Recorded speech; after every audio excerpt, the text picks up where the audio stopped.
Their coldness is often a defense, not a lack of feeling.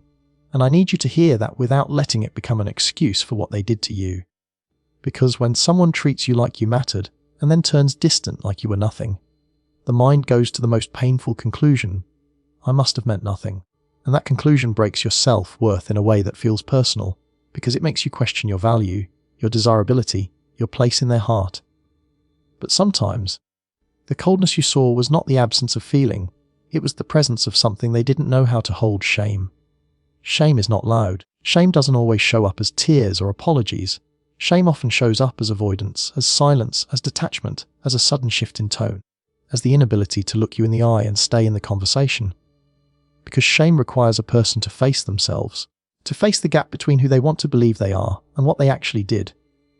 And for an avoidant, facing that gap can feel like emotional suffocation. So when you ask, how can they be so cold? Sometimes the answer is, they can't bear the truth of their warmth. They can't bear that they let you in. They can't bear that they felt something real. They can't bear that you saw parts of them. They spend their whole life trying to hide. And the moment intimacy exposes them, the moment your presence starts to matter, their nervous system doesn't always translate that into love. It translates it into danger. Not because you are dangerous, but because being seen makes them feel naked. And when they feel naked, they protect themselves the only way they know. They disappear. And then comes the cruel part of the cycle. They withdraw to protect themselves, and in withdrawing, they hurt you. They cause the very damage they fear. They become the person they don't want to be. They disappoint someone who was trying to love them, and that creates shame, deep shame. Shame that says, I'm not good at this. Shame that says, I ruin things. Shame that says, I don't know how to show up. Shame that says, I don't deserve this kind of love. And instead of turning toward repair, they turn toward distance, because distance is where they can pretend the shame doesn't exist. This is why coldness can look so confident. It can look like they don't care. It can look like they moved on easily. It can look like you were just a chapter. But sometimes coldness is a mask that helps them function. A mask that keeps their guilt from surfacing. A mask that helps them avoid the conversation that would force them to admit, I handled you poorly. A mask that lets them keep their self-image intact. Because if they admit the truth, they have to face that they hurt someone who didn't deserve it, and facing that is painful. So they protect themselves with stories. They tell themselves you were too much. They tell themselves it wasn't that serious. They tell themselves they were busy. They tell themselves you were incompatible. They tell themselves anything that reduces the weight of what they did. Because if the truth is, you were good to them, and they still pulled away, then the problem is not you, it's them. And that truth threatens their identity. It threatens the illusion that they are the good guy, the calm one, the rational one. Shame threatens the persona, and you can feel it in the way they avoid accountability. You can feel it in the way they deflect. You can feel it in the way they keep conversations surface level. You can feel it in the way they might reach out with something casual, a meme, a random, hey. But never the real apology, because the real apology would require them to step into the shame and stay there, and staying there feels unbearable. Now hear me carefully. This doesn't mean they are secretly suffering beautifully in the background. It doesn't mean they are guaranteed to miss you. It doesn't mean they will come back and repair. Shame can make someone disappear forever. Shame can make someone act like you never mattered. Shame can make someone rewrite history just to survive themselves. And that is why you cannot use the idea of their shame as a reason to keep the door open. Because shame without accountability still hurts you. Shame without repair still leaves you with the consequences. Shame without change still repeats the pattern. So yes, their coldness may be a defense, but you don't date defenses. You don't build a future with someone's coping mechanism. You don't heal in a place where you are repeatedly made to feel unsafe. Understanding is not the same as tolerating, and I want this to land emotionally, because part of you might feel relief hearing this. Relief because it means you were not worthless. Relief because it means you did matter. Relief because it means their distance wasn't proof that you weren't enough. And I want you to take that relief, but I also want you to take your power back, because the point is not to psychoanalyze them until you find comfort. The point is to stop allowing your heart to be handled carelessly. If their coldness is a defense, then what you were dealing with was a person who uses distance to regulate themselves. And that can be true, and still be incompatible with the kind of love you deserve. You deserve a love that can sit in discomfort and talk. You deserve a love that can repair when it hurts you. You deserve a love that doesn't punish you with silence. You deserve a love that doesn't make you earn basic care by being endlessly patient. So let the truth be this: their coldness may not be proof that they didn't feel. It may be proof that they didn't know how to handle what they felt. And that is sad, and that is real, and it may even be the reason you stayed so long, because you could sense there was something underneath. But underneath does not build a relationship. Behavior does. Consistency does. Accountability does. And if they truly have shame, the only meaningful sign of it is not coldness, it is repair. A real apology. A real conversation. A real change in pattern. And if you don't get that, then your job is not to keep translating their coldness into hidden love. Your job is to protect your heart, to stop blaming yourself, and to step toward a love that doesn't require you to decode silence to feel secure. They don't always hate you, they hate what they felt with you. And that sentence can feel like a punch, because you want to believe love is enough. You want to believe that if you were kind, if you were loyal, if you were patient, if you didn't play games, then the person you cared about would naturally move closer, naturally soften, naturally stay. But with an avoidant, the moment you touch something real, the moment your presence started to matter, it didn't only bring warmth, it also brought fear. And sometimes the fear becomes so loud inside them that they start treating the feeling itself like the enemy. So they don't hate you as a person, they hate what you awaken. They hate the softness that makes them feel exposed. They hate the need that makes them feel powerless. They hate the longing that makes them feel out of control.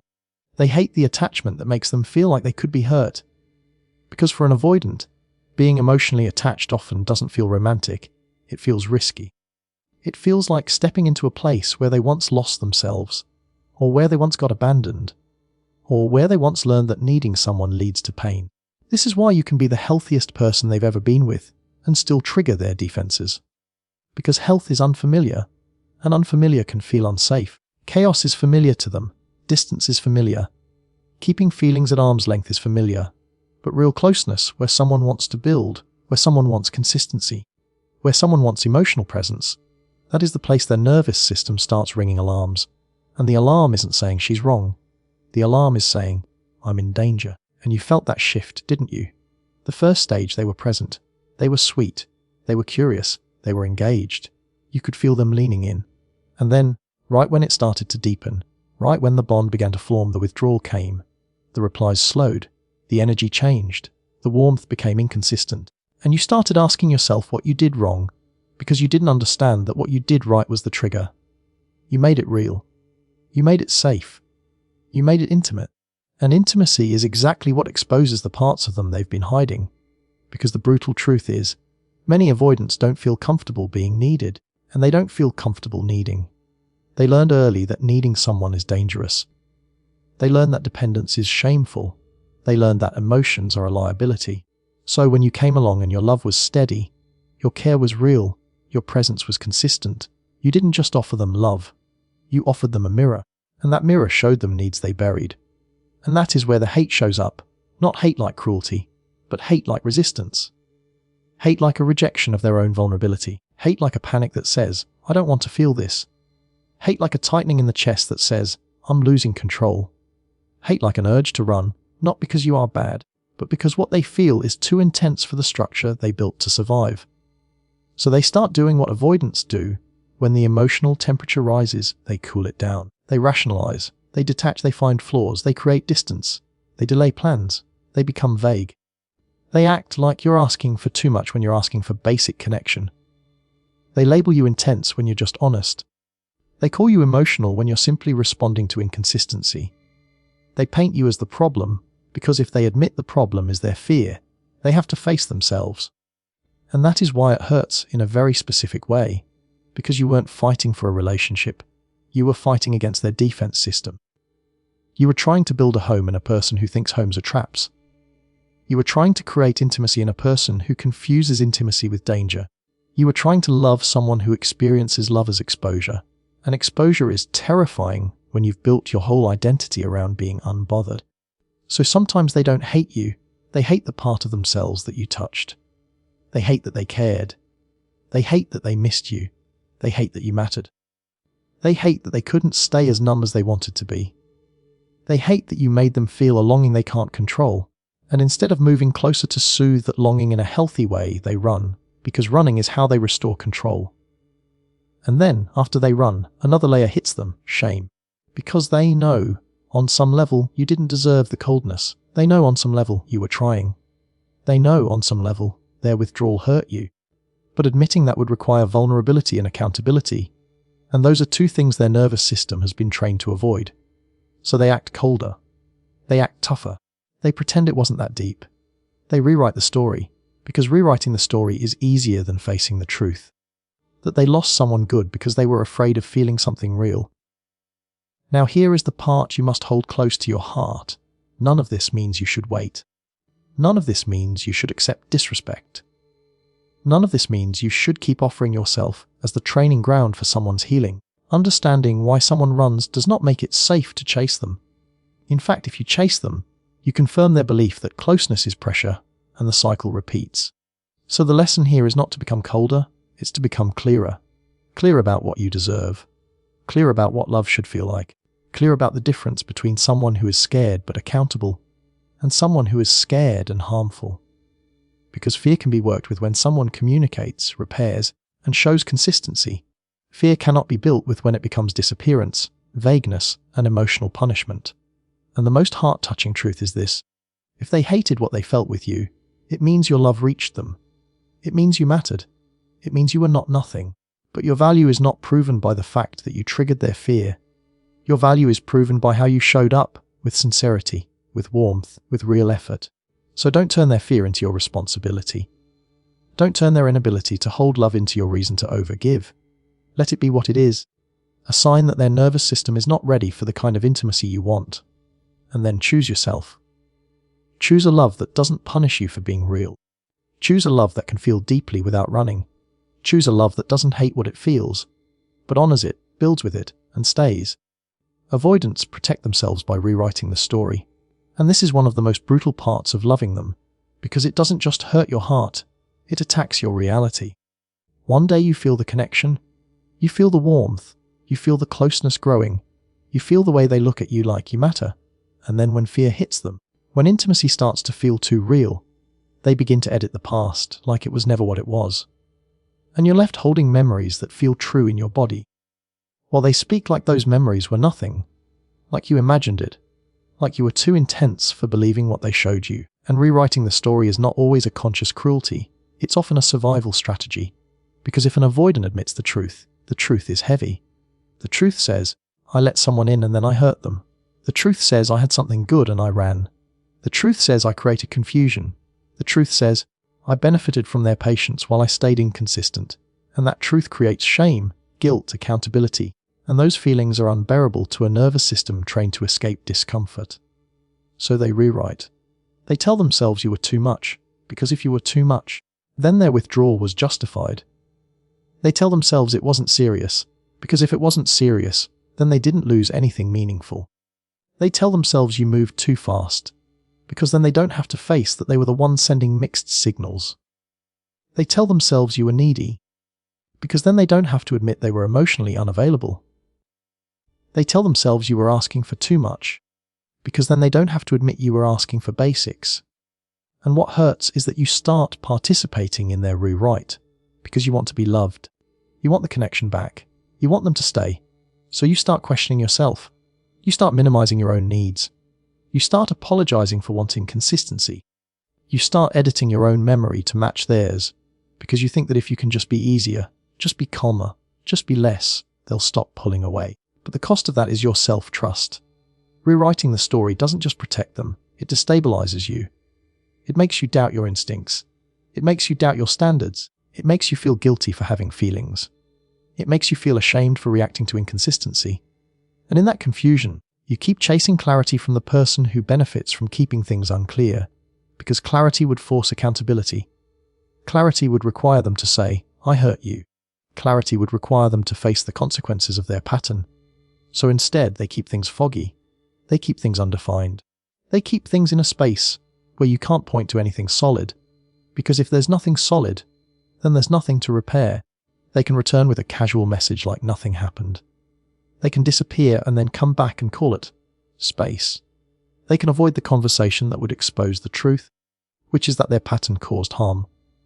And you can see rewriting in the way they talk about you after distance. They reduce you to one emotion, you were emotional. They reduce you to one moment, you got upset. They reduce you to one request, you wanted more. They take your entire love and turn it into a flaw.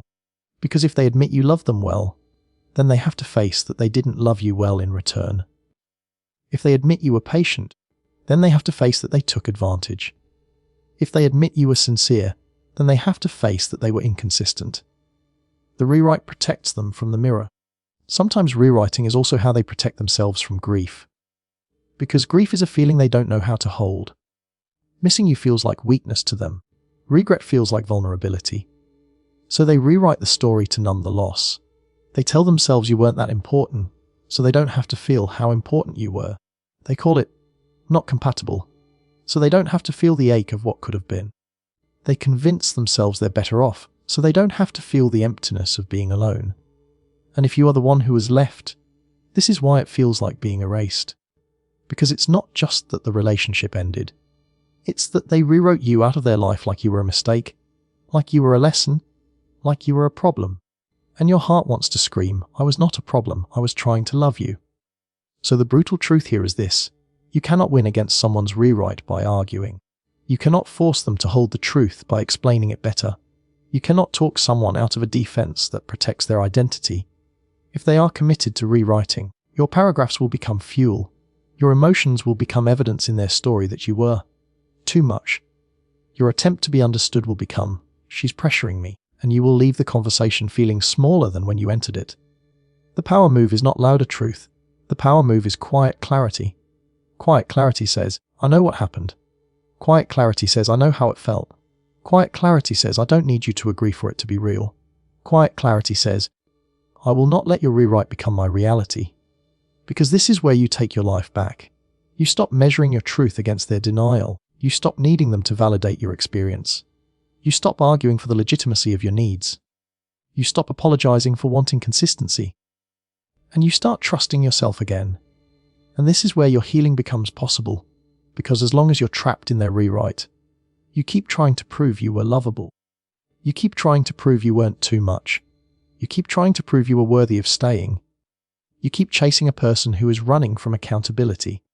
But when you step out of the rewrite, you can finally see the real issue. It was never your worth. It was their capacity. So watch their pattern, not their story. Watch what they do, not what they claim you were. Watch whether they communicate, whether they repair, whether they show consistency. Because the person who rewrites you to avoid guilt is the person who is not ready to love you safely. And I want you to hold one final truth. Rewriting the story is often their way of surviving themselves. But you do not have to participate in it. You do not have to shrink to fit their narrative. You do not have to carry the blame for their fear. You can love the parts of them that were human and still refuse the pattern that was harmful. You can miss them and still choose yourself. You can grieve and still keep your dignity. Because the moment you stop arguing with their rewrite and start honoring your reality, you stop being someone who can be erased. You become someone who knows what they gave, who knows what they deserved, and who walks away from any love that requires them to doubt their own truth to stay. The brutal truth is this: shame doesn't equal change. And this is where so many hearts get stuck, because you can feel the difference between someone who didn't care at all and someone who is running from what they did. You can sense it. You can sense the watching. You can sense the unfinished energy. You can sense the way they avoid you, not because you were meaningless, but because you were too meaningful. And your heart turns that into hope, because hope feels like oxygen. Hope says, if they feel bad, they'll come back. If they miss me, they'll repair. If they're ashamed, they'll finally treat me better. But shame, on its own, is not love. Shame is a feeling, and feelings do not build relationships, behavior does. Shame can be real, deep, painful, and still produce the same outcome, distance. Because for many avoidants, shame does not lead to accountability. Shame leads to withdrawal. Shame leads to denial. Shame leads to rewriting. Shame leads to disappearance. Shame leads to the very coldness that makes you think they don't care.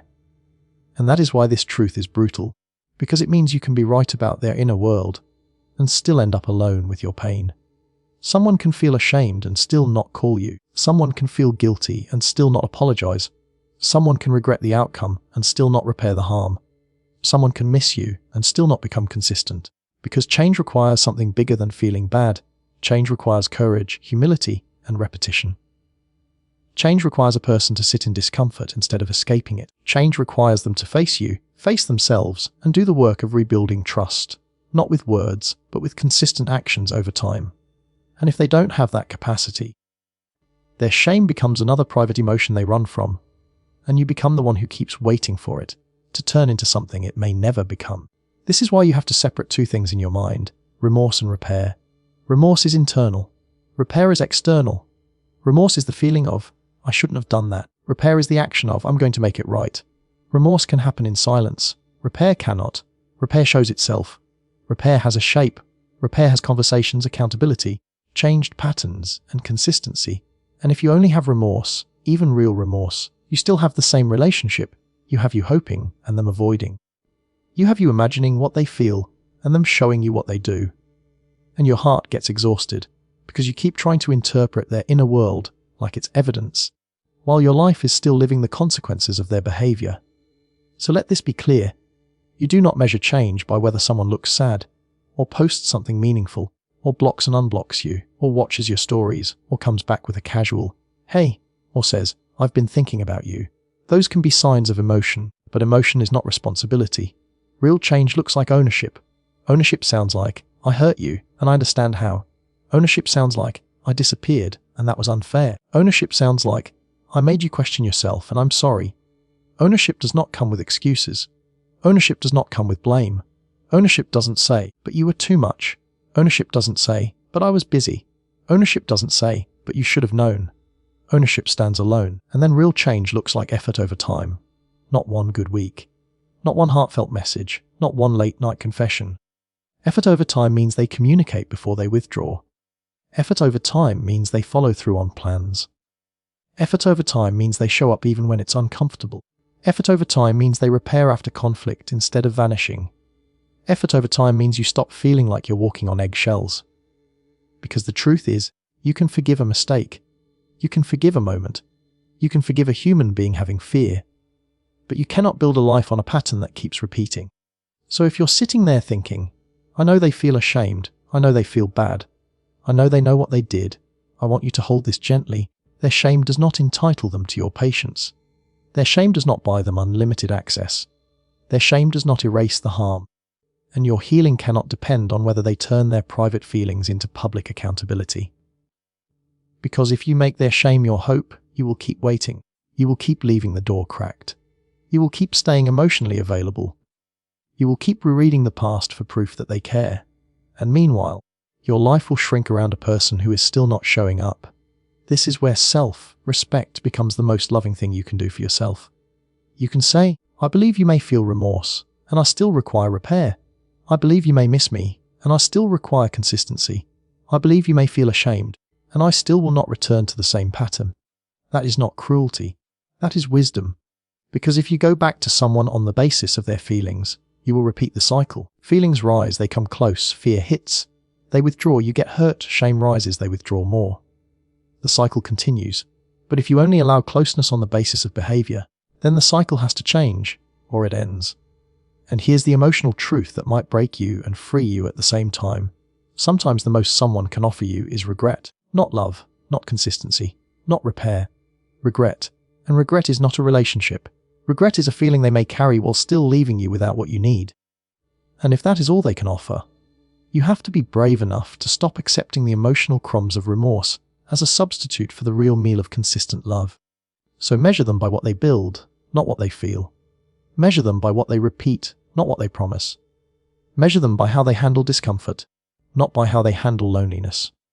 Because anyone can miss you when they're alone. The question is who chooses you when choosing you requires accountability. And if they never change, let that truth protect you. Let it stop you from personalizing their avoidance. Let it stop you from thinking you weren't enough. Let it stop you from waiting for a moment that never arrives. Because your closure is not their shame. Your closure is your decision to stop being harmed by someone who may feel bad, but still isn't willing to do better. You deserve a love that doesn't just feel remorse. You deserve a love that repairs. You deserve a love that doesn't just regret. You deserve a love that shows up. And the moment you stop confusing shame with change, you stop living on hope, and you start living on truth. And truth may sting, but it heals, because it finally leads you back to yourself.